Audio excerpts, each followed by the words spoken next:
Bonjour, nous sommes le jeudi 3 avril 2025 et le sujet est le Covid-19. Rappelez-vous, il y a déjà 5 ans. Le virus est-il né dans la nature ou dans un laboratoire? Né dans la nature, surtout manipulation génétique. L'Académie de médecine publie un rapport contesté. Alors que l'origine du Covid-19 reste un sujet de débat parmi les chercheurs, l'Académie de médecine s'est récemment exprimée sur la question. Dans un rapport controversé, elle semble privilégier la piste d'une fuite de laboratoire. C'est ce qu'il disait au tout début. Est-ce que vraiment une fuite dans un laboratoire de niveau 4, donc l'un des plus élevés au monde, ou est-ce délibéré? C'est comme les singes qui se sont échappés de laboratoire aux États-Unis plusieurs fois en l'espace de 10 ans. Le Covid est-il né dans la nature ou dans un laboratoire? Alors que nombre de chercheurs continuent à favoriser la première hypothèse, l'Académie de médecine semble pencher pour la seconde, suscitant de vives critiques sur son niveau d'exigence scientifique. N'oubliez pas de vous abonner pour plus de news nationales, européennes et internationales sur ce monde merveilleux dans lequel nous vivons.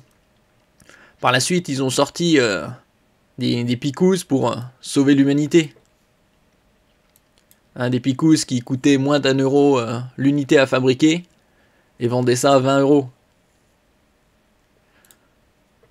Fuite d'un laboratoire ou transmission par un animal. Surtout, ils nous sortaient l'histoire du pangolin.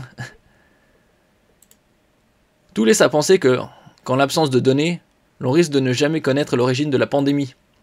Oui. Surtout que le taux de mortalité et létalité était très bas. Soi-disant, les picousses permettaient de limiter la transmission ou de la stopper. Après, ça évitait de faire des formes graves. Voilà, ceux qui étaient infectés et qui faisaient des formes graves, c'était des cas quand même spécifiques.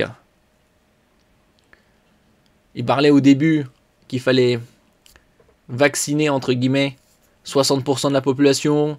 Puis après, c'est pas assez, il fallait passer à 70. Comme on est à 70, autant passer à 80.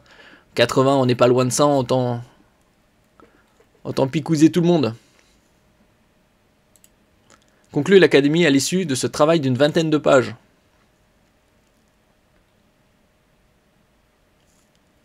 Cinq ans après le début de la pandémie de Covid-19, l'origine du coronavirus fait toujours l'objet de vives controverses.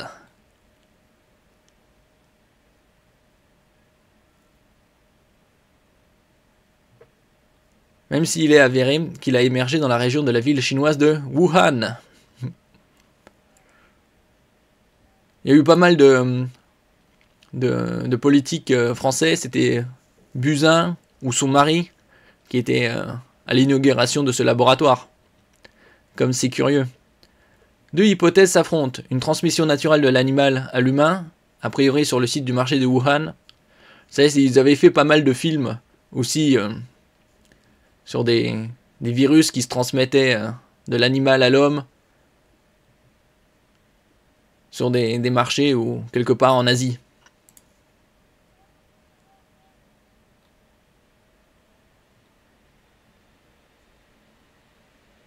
Ou la fuite d'un virus modifié de manière expérimentale depuis un laboratoire basé dans la ville. Soutenue par la majorité des scientifiques, l'hypothèse de la transmission naturelle s'appuie notamment sur la détection sur le marché de Wuhan d'échantillons génétiques laissant penser que des animaux, les chiens vivariens, petits carnivores connus aussi sous le nom de japonais de tanuki, ont pu servir d'intermédiaire entre la chauve-souris et l'humain. Ouais, c'est pas mal d'hypothèses ça. Les partisans de l'hypothèse du laboratoire, qui a notamment la faveur des agences de renseignement américaines, notent que le SARS-CoV-2 présente des éléments uniques qui ne se retrouvent pas chez les autres virus présents dans la nature. Donc a-t-il été modifié? Ou est-ce tout ça une supercherie? Et sont susceptibles d'augmenter sa transmissibilité. Malgré sa neutralité affichée, l'Académie apparaît légèrement penchée pour l'hypothèse du laboratoire.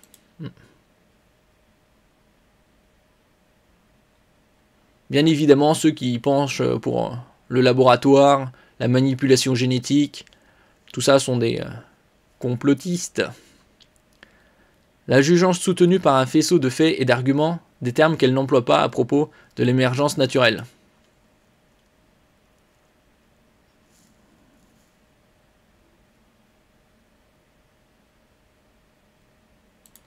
Oui, en tout cas, quand on regarde comment tous ces gouvernements se sont plus ou moins mis d'accord, surtout les gouvernements de l'Ouest, c'est-à-dire Union Européenne, Amérique du Nord, Océanie, Australie et Nouvelle-Zélande, sur les protocoles à mettre en place, on voit que c'est assez curieux.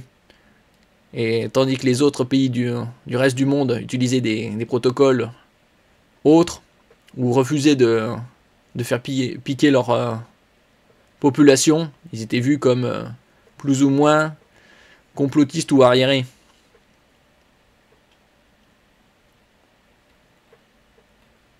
Est-ce qu'on aura la vraie fin de mot de l'histoire? Qui sait? En tout cas, le but était de fabriquer le plus de soi-disant vaccins pour faire beaucoup de bénéfices. Mais bon, ça c'est juste un côté de l'histoire. Merci pour votre écoute et à la prochaine.